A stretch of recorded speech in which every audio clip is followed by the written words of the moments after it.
नमस्कार। लंदन में राहुल गांधी के बयान को लेकर संसद में हंगामा थमने का नाम नहीं ले रहा है। आज लगातार 5वें दिन संसद में काम नहीं हो पाया और दोनों सदन ठप रहे। बीजेपी मांग करती रही कि राहुल गांधी माफी मांगे, वहीं कांग्रेस नारा लगाती रही कि राहुल गांधी को बोलने दो। संसद में बीजेपी के सदस्य सीट पर खड़े होकर नारेबाजी करते रहे, राहुल गांधी माफी मांगो, देशद्रोही माफी मांगो। वहीं कांग्रेस के साथ डीएमके और लेफ्ट के सांसद वेल में आकर नारे लगाते रहे कि राहुल गांधी को बोलने दो। स्पीकर के बार बार कहने पर भी कोई पक्ष पीछे हटने के लिए तैयार नहीं हुआ। साफ है कि बीजेपी इस बात पर अड़ी है कि पहले राहुल गांधी माफी मांगे, तभी उन्हें सदन में बोलने दिया जाएगा। लोकसभा में हंगामे के दौरान संसद टीवी से ऑडियो चला गया। कांग्रेस ने आरोप लगाया कि विपक्ष की आवाज दबाई जा रही है। सूत्रों के मुताबिक ये एक तकनीकी खामी थी, ये जानबूझकर नहीं किया गया। दिन भर जबरदस्त हंगामे के बाद संसद की कार्रवाई सोमवार तक के लिए स्थगित की गई।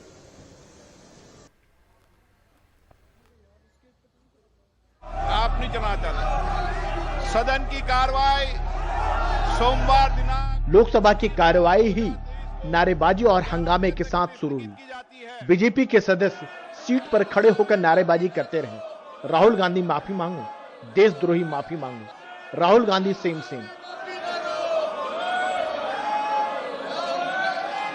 वहीं कांग्रेस के साथ डीएमके और लेफ्ट के सांसद वेल में आकर नारे लगाते रहे, राहुल जी को बोलने दो, बोलने दो। स्पीकर के बार बार कहने पर भी कोई भी पक्ष पीछे हटने को तैयार नहीं हुआ। एक के बाद दूसरा झूठ बोलना उनकी आदत बन गई है। सदन में आए माफी मांगे। आज मैं इतने कह सकता हूँ, Rahul stand for regretful, awful, hateful, ungrateful, liar. अगर हमारे खिलाफ कुछ है इन लोगों का इल्जाम, चाहे राहुल गांधी के खिलाफ चाहे कांग्रेस के खिलाफ, तो इससे सबसे बेहतर जगह तो सदन के अंदर होते हैं। लेकिन ये सत्तारूढ़ पार्टी की बड़ा अद्भुत आचरण देख रहे हैं। ये सदन के अंदर कुछ ना बोलते हुए बाहर अनाप शनाप बोलते लोगों को गुमराह करना चाहते हैं। जब दोनों सदनों की कार्यवाही स्थगित हो गई तो विपक्ष के सांसदों ने संसद भवन में गांधी प्रतिमा के सामने सत्याग्रह में हिस्सा लिया। नारे लगाए कि केंद्रीय एजेंसियों का दुरुपयोग बंद हो। सदन न चलने की वजह से छोटी पार्टियों के सांसद काफी निराश दिखे। संसद के बजट सत्र के दूसरे चरण के पहले 5 दिन कोई कामकाज नहीं हो सका। सत्ता पक्ष और विपक्ष के बीच गतिरोध और टकराव की वजह से कई अहम वित्तीय विधेयकों पर कोई चर्चा नहीं हो सकी। पहले हफ्ते में सरकार ने Jammu Kashmir budget 2023-24 supplementary demand for grants appropriation bill के साथ साथ कई अहम मंत्रालयों के बजटीय प्रस्तावों पर चर्चा को एजेंडे में शामिल किया था, लेकिन हंगामे की वजह से किसी भी अहम वित्तीय विधेयक पर कोई चर्चा नहीं हो सकी। उधर कांग्रेस ने प्रधानमंत्री नरेंद्र मोदी के खिलाफ राज्यसभा के सभापति को विशेषाधिकार हनन का प्रस्ताव दिया है। कहा कि पीएम ने गांधी परिवार के खिलाफ अपमानजनक टिप्पणी की है। कहीं से भी विशेषाधिकार का हनन बनता ही नहीं है। ये ध्यान बदलने के लिए, क्योंकि राहुल गांधी की थूथू पूरे देश में हो रही है। सोमवार से शुक्रवार तक सदन हंगामे की भेंट चढ़ गया। अब लग रहा है कि बजट का दूसरा भाग भी कहीं शोर शराबे में ही गुजर न जाए। संसद आज भी अखाड़ा बनी रही और बड़ी पार्टियों की नुरा कुश्ती में छोटी पार्टियां महज मूक दर्शक बन रही है। आम जनता इस बात का इंतजार कर रही है कि नेता कब उनके बारे में सोचेंगे और लोकहित के मुद्दों पर बात करेंगे। संसद भवन से हिमांशु शेखर के साथ राजीव रंजन, एनडीटीवी इंडिया। महाराष्ट्र के मुख्यमंत्री एकनाथ शिंदे ने किसानों से अपना मार्च वापस लेने की अपील की है।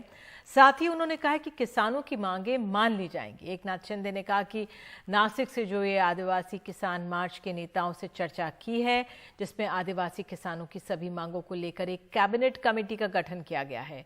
इस कमेटी में विधायक विनोद निकोल, जेपी गवित समेत कई नेता हैं। कमेटी 1 महीने के अंदर अपनी रिपोर्ट तैयार कर सरकार को सौंपेगी।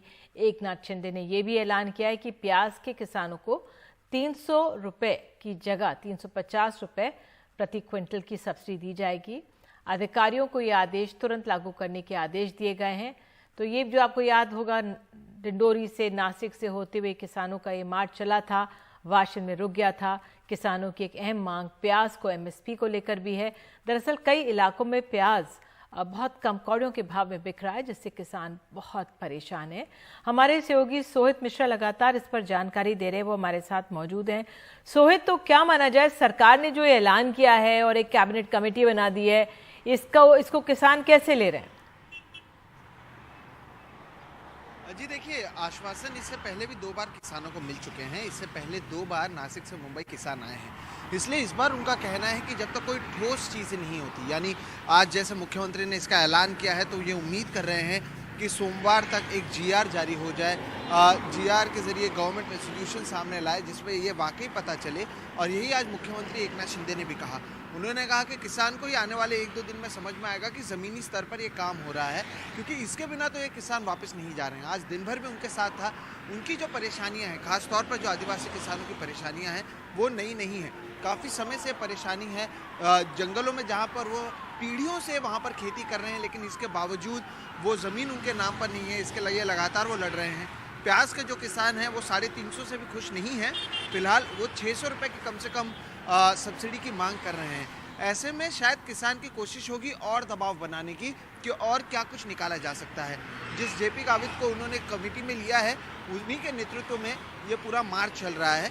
तो ऐसे में जो किसान नेता हैं वो आने वाले समय में खुद एक बैठक करके तय करेंगे कि आगे और क्या रणनीति हो। ये तीसरी बैठक किसान नेताओं और सरकार के बीच में हुई थी। जब नासिक से पहले किसान निकल रहे थे, उससे पहले सरकार के नेता वहाँ पर पहुँचे थे, तब बैठक हुई। बीच में एक बार फिर से 2 कैबिनेट मंत्री वहाँ पर गए थे। कल हमने देखा कि किस तरह से किसानों का एक शिष्टमंडल सरकार के यहाँ पर आया। तो ये जो बातचीत का दौर है, ये लगातार जारी है। मुख्यमंत्री की ओर से अपील ज़रूर की गई है, लेकिन अब तक ये जो किसान हैं उन्होंने इसे माना नहीं है, या अब तक वो इससे संतुष्ट नज़र नहीं आ रहे, क्योंकि आश्वासन कल भी दिए गए थे। जब ये जो शिष्टमंडल है ये विधानसभा पहुंचा था, वहां पर भी उन्होंने बातचीत की थी। तो आश्वासन से फिलहाल किसान संतुष्ट नहीं है। 100 से ज़्यादा किलोमीटर का सफ़र वो कर चुके हैं, 90 किलोमीटर बचा हुआ है। अभी भी भीषण गर्मी में खुले मैदान में किसान बैठे हुए हैं, इंतज़ार कर रहे हैं, वहीं खा पी रहे हैं।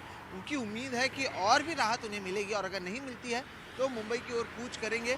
अगर जिस तरह से आज मुख्यमंत्री ने ऐलान किया वाकई वो करते हैं, तो किसान वहीं से एक बार फिर से अपने गाँव की ओर लौट जाएंगे। लेकिन फिलहाल जहाँ पर वो थे, जैसे थे वैसा ही माहौल अभी मौजूद है। वाशिंग में फिलहाल किसान इंतज़ार कर रहे हैं। बिल्कुल, बहुत बहुत धन्यवाद आपका इस तमाम जानकारी के लिए। वाकई में किसानों के सामने भी बहुत बड़ी ये परिस्थिति, गंभीर परिस्थिति है। आइए देख लेते हैं कि मुख्यमंत्री ने क्या कहा। आपने कहा कि किसानों की मांगे आपने मान ली है, आज अपने बयान भी बिल्कुल लॉन्ग मार्च जो निकला था, जेपी गावित जो कॉमरेड अपने विधायक, माजी विधायक है, उनके नेतृत्व में उनसे बात हो गई। कल चर्चा हुई, कल बैठक हुई। उस बैठक में बहुत ही सकारात्मक चर्चा हुई है। कई 14-15 मुद्दे थे, उनमें से कई मुद्दों पर निर्णय भी हुआ है, और आज मैंने उसका निवेदन भी सदन में किया हुआ है। और यहाँ पर जैसे ही जो निर्णय हुआ है उसका अमल भी हो जाएगा, इम्प्लीमेंट हो जाएंगे निर्णय। वैसे सूचनाएं मैंने सब संबंधित विभाग को दी हुई है। जो निर्णय हुए हैं वो तत्काल लागू हो जाएंगे, ऐसी पूरी व्यवस्था की हुई है। और इसलिए जेपी गावित और उनके सहयोगी से मेरा निवेदन है कि ये जो उनका आंदोलन है वो पीछे लिया जाए, ऐसा मेरा उनको आह्वान है। उधर कोलकाता में आज समाजवादी पार्टी अध्यक्ष अखिलेश यादव ने मुख्यमंत्री ममता बनर्जी से मुलाकात की है। इस मुलाकात को 2024 के चुनाव के लिए गैर कांग्रेसी मोर्चा तैयार करने की कवायद के तौर पर देखा जा रहा है। मुलाकात के बाद अखिलेश यादव ने कहा है कि कांग्रेस अपनी भूमिका खुद तय करे, लेकिन कई राज्यों के मुख्यमंत्री कोशिश कर रहे हैं। उस गठबंधन का नाम बाद में तय किया जाएगा, लेकिन कोशिशें लगातार चल रही हैं। कांग्रेस अपनी भूमिका तय करे। इधर बहुत सारे प्रदेश के जो मुख्यमंत्री आज हैं वो कोशिश कर रहे हैं कि कोई न कोई एक ऐसा गठबंधन हो, नाम हम कुछ भी दे सकते हैं, लेकिन मिल करके सब काम करें। और जहां तक सवाल नाम का है वो बाद में तय किया जाएगा। तेलंगाना के मुख्यमंत्री कोशिश कर रहे हैं, नीतीश कुमार जी बिहार के कोशिश कर रहे हैं, स्टालिन भी कोशिश कर रहे हैं, आदरणीय ममता दीदी भी कोशिश कर रही हैं। तो ये प्रयास लगातार चल रहा है और मुझे उम्मीद है कि ये प्रयास सफल हो। स्वाभाविक है, क्योंकि मीटिंग में ये बात जरूर आएगी। 24 का चुनाव, दिल्ली का चुनाव है, और ये सवाल जरूर मीटिंग में होगा। मैं समझता हूँ वरिष्ठ लीडर्स हैं, कुछ न कुछ राय और सुझाव जरूर देंगे। और इस पर अधिक जानकारी दे रहे हैं हमारे सहयोगी सौरभ गुप्ता। तो सौरभ, ये एक ठोस बयान जो आया है वो अखिलेश यादव की तरफ से एक तरह से आ गया है, और ममता बनर्जी साफ कर चुकी है अपना रुख कांग्रेस को लेकर। हालांकि नीतीश कुमार कहते रहे कि कोई भी गठबंधन बिना कांग्रेस के नहीं होगा, लेकिन ममता बनर्जी कहें, केसीआर कहें, ये सब कांग्रेस के बिना एक मोर्चा बनाने की सोच रहे हैं। देखिए, इन क्षेत्रीय दलों का कहना है कि बीजेपी को टक्कर देने में कांग्रेस असफल रहा है, और अगर बीजेपी के खिलाफ लड़ना है और 2024 के लोकसभा चुनाव में बीजेपी को टक्कर देना है तो इनको कांग्रेस को दूर रखकर अपना जो गठबंधन है वो बनाना पड़ेगा। उनका जो इसके पीछे कारण है वो बताते हैं, आज जो संसद में हुआ वही आप अगर सामने रखे कि कांग्रेस को इस्तेमाल करके कैसे बीजेपी ने पार्लियामेंट को रोक दिया। राहुल गांधी का जो बयान था कैम्ब्रिज में, उसको लेकर बीजेपी ने पार्लियामेंट में रोक लगाई, लेकिन इसमें जो क्षेत्रीय दल है उनका भी बोलने का समय जो है पार्लियामेंट में, वो संसद में, वो नहीं मिला उनको। और उनका कहना है, इन क्षेत्रीय दलों का कहना है कि जब जब राहुल गांधी ऑपोजिशन का फेस बन जाते हैं और जब कांग्रेस प्रिंसिपल ऑपोजिशन पार्टी बनते हैं, तब राहुल गांधी फेस बन जाते हैं, तब बीजेपी को फायदा होता है। तो वो ये फायदा बीजेपी को नहीं देना चाहते। वो कहते हैं कि राहुल गांधी और कांग्रेस को दूर रखकर हम अगर कोई फ्रंट बना सके तो बीजेपी के खिलाफ लड़ने में हमारा चांसेस और बीजेपी को टक्कर देने में हमें सफलता ज्यादा मिल सकती है। और इसी बात को लेकर ये बातचीत चल रही है। आज अखिलेश यादव से ममता बनर्जी मिले हैं यहाँ उनके घर पे कालीघाट, कोलकाता में। कालीघाट का मंदिर मेरे पीछे है। और आने वाले दिनों में अगले हफ्ते ममता बनर्जी का उड़ीसा भुवनेश्वर जाने का प्लान है और वहां नवीन पटनायक से भी बातचीत करने की एक संभावना है। और नवीन पटनायक पहले से ही कह चुके हैं कि वो ना तो कांग्रेस के साथ है ना तो बीजेपी के साथ है। अब इसमें अखिलेश यादव भी जुड़ गया है और ममता बनर्जी भी जुड़ गया है, आप आम आदमी पार्टी भी जुड़ सकते हैं। तो कई सारे दल है जो मानते हैं कि कांग्रेस को दूर रखकर एक ऑपोजिशन फ्रंट बनाया जाता है, लेकिन वो इन्हें इस फ्रंट को थर्ड फ्रंट कहने से इनकार कर रहे हैं और कह रहे हैं कि ये ऐसा नहीं है। कांग्रेस जहां बीजेपी के साथ अपने दम पर लड़ सकते हैं वो लड़ेंगे, लेकिन हमारे जो रीजनल क्षेत्रीय दल है वो बीजेपी के खिलाफ एक साथ होकर लड़ेंगे जहां हमारी ताकत ज्यादा है। बिल्कुल, बहुत बहुत धन्यवाद सौरभ इस जानकारी के लिए और इस आंकलन के लिए आपका। तो आइए आगे बढ़ते हैं। असम के मुख्यमंत्री हेमंत बिस्वा शर्मा ने कर्नाटक के बेलगावी में कहा है कि उनकी सरकार 600 मदरसों को बंद कर चुकी है। साथ ही उन्होंने कहा कि मेरा इरादा बाकी सभी मदरसों को बंद करने का है। हेमंत बिस्वा शर्मा ने कहा है कि हमें मदरसे नहीं चाहिए, हमें इंजीनियर्स और डॉक्टर्स चाहिए। एक पत्रकार के सवाल के जवाब में उन्होंने ये बात भी कही कि नए भारत को स्कूल, कॉलेजेस और विश्वविद्यालयों की जरूरत है, मदरसों की नहीं। साथ ही उन्होंने कहा है कि बांग्लादेश से लोग असम आते और हमारी सभ्यता संस्कृति के लिए खतरा पैदा करते हैं। गौरतलब है कि जल्द ही कर्नाटक में विधानसभा चुनाव होने वाले हैं।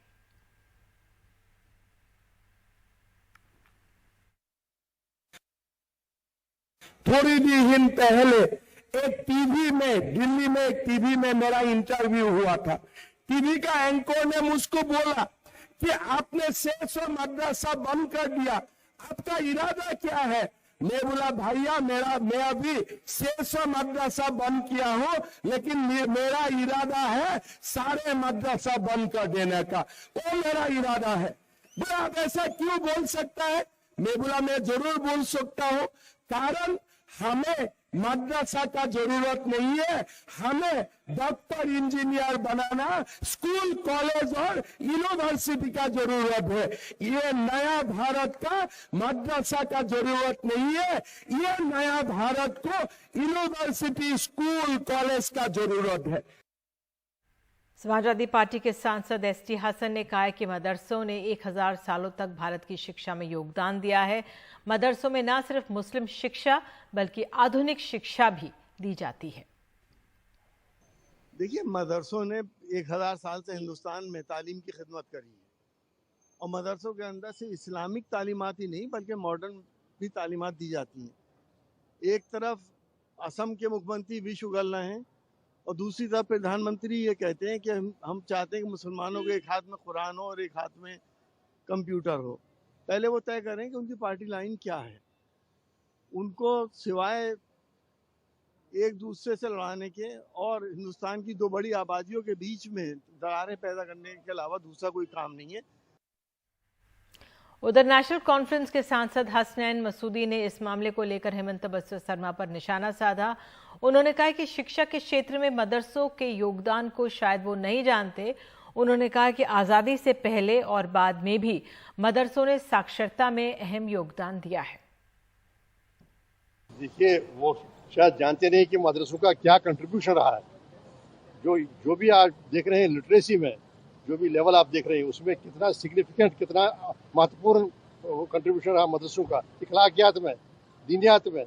तो उनको क्या मालूम है उनकी, और वो क्यों बयान दे रहे हैं, मैं समझता नहीं। तो कह रहे हैं कि मैंने 600 मदरसे बंद करवा दिया सब। देखिए, वो उनका अपना व्यू पॉइंट है, वो क्या करे, क्या बंद करे, किस तरह अपनी इख्तियारात का इस्तेमाल करें। लेकिन ये बात है कि आज़ादी की जंग में और आज़ादी जंग के बाद मदरसों का एक बड़ा ही योगदान रहा है। जो लिटरेसी रेट यहाँ की है आम सारे समाज के अक्रॉस कंट्री, उसमें उनका कैसा रहा, क्या कंट्रीब्यूशन रहा।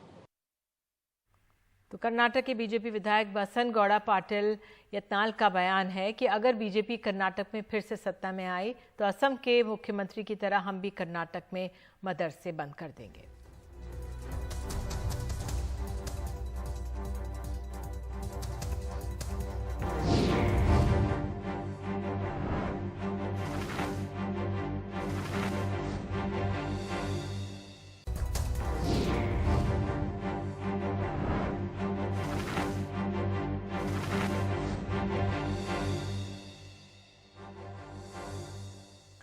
मनीष सिसोदिया को कोर्ट ने एक बार फिर से 5 दिन की ईडी कस्टडी में भेज दिया है।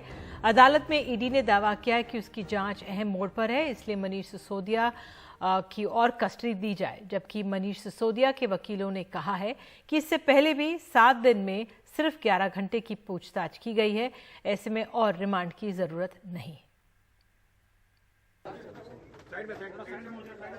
मनीष जी, एक और केस हो गया है सीबीआई का, आपके ऊपर क्या कहेंगे सर? मनीष जी, हफ्ता भर ईडी की हिरासत में रहने के बाद शुक्रवार को मनीष सिसोदिया को अदालत में पेश किया गया और ईडी ने 7 दिन की और रिमांड मांगी। ईडी की दलील थी कि हिरासत के दौरान मनीष सिसोदिया के बयान लिए गए हैं और 3 लोगों से आमना सामना करवाया गया है। कुछ और अहम लोगों से आमना सामना करवाना है, मोबाइल डेटा और मेल का डंप लिया है, उसका परीक्षण करना है। जांच अहम मोड़ पर है, इसलिए मनीष सिसोदिया की और कस्टडी दी जाए। मनीष सिसोदिया के वकीलों ने ईडी की मांग का विरोध किया और कहा, क्या ईडी सीबीआई की प्रॉक्सी एजेंसी के रूप में काम कर रही है? ईडी को बताना होगा कि अपराध के सबूत कहां हैं, ये नहीं कि अपराध क्या हुआ है। 7 दिन में ईडी ने कुल 11 घंटे की पूछताछ की और 4 लोगों से आमना सामना करवाया। आमना सामना करवाने के लिए हिरासत की जरूरत नहीं होती, उसके लिए समन भेजकर बुलाया जा सकता है। आज अदालत ने फिर से 5 दिन की रिमांड स्वीकृत की गई है, लेकिन ये पूरा मामला, जैसा हम लोग पहले दिन से कह रहे हैं, राजनीतिक द्वेष के कारण ये पूरा मामला दिल्ली की सरकार को बदनाम करने के लिए, दिल्ली के शिक्षा मॉडल को डिरेल करने के लिए।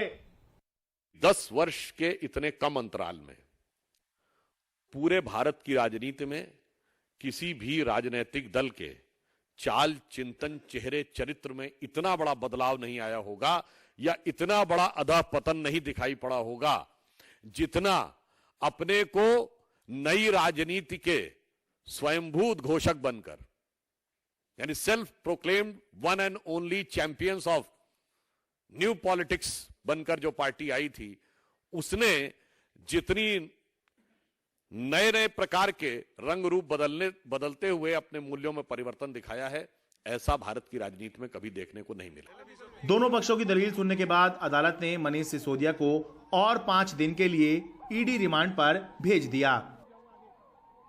इस मामले में अगली सुनवाई 22 मार्च को होगी, जबकि इसी मामले में जो सीबीआई ने मनीष सिसोदिया पर केस दर्ज किया हुआ है उसमें मनीष सिसोदिया की जमानत पर सुनवाई 21 मार्च को होगी। दिल्ली से अपने कैमरा सहयोगी राकेश सिंह के साथ मैं शरद शर्मा, एनडीटीवी इंडिया। विधानसभा में आज पहली बार उपराज्यपाल के अभिभाषण के दौरान हंगामा हुआ। हंगामे की शुरुआत बीजेपी ने की। बीजेपी विधायक अरविंद केजरीवाल के इस्तीफे की मांग कर रहे थे। अभिभाषण में उपराज्यपाल ने अरविंद केजरीवाल सरकार के काम की जमकर तारीफ की, लेकिन बाहर निकलते निकलते तंज भी कसा। ये इतिहास में पहली बार हुआ जब दिल्ली के उपराज्यपाल के अभिभाषण के पहले बीजेपी विधायकों ने मुख्यमंत्री अरविंद केजरीवाल के इस्तीफे की मांग के साथ हंगामा शुरू कर दिया और उपराज्यपाल को बोलने से रोक दिया। जवाब में आप विधायकों ने भी नारेबाजी की।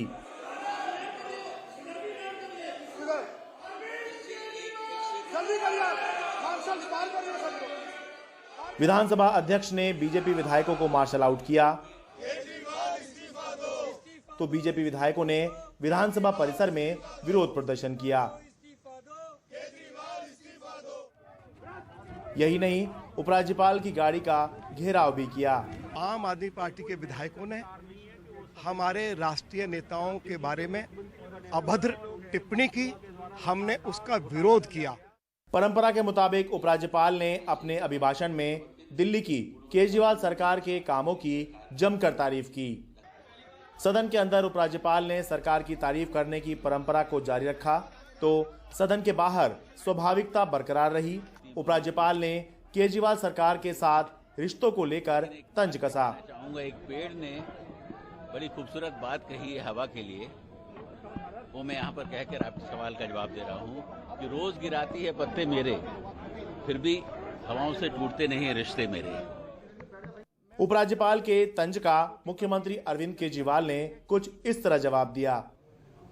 2 करोड़ लोगों ने अगर किसी सरकार को चुन के भेजा है तो उस सरकार को काम करने देना चाहिए।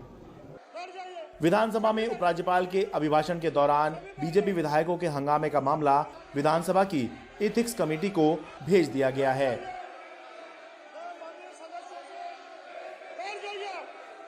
अगर उपराज्यपाल के सामने आम आदमी पार्टी के विधायक हंगामा करते तो एक सामान्य सी बात लगती, लेकिन हंगामा बीजेपी विधायकों ने किया है, इसलिए ये चौंकाने वाली बात है।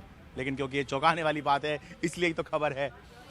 दिल्ली से अपने कैमरा सहयोगी राकेश सिंह के साथ मैं शरद शर्मा, एनडीटीवी इंडिया।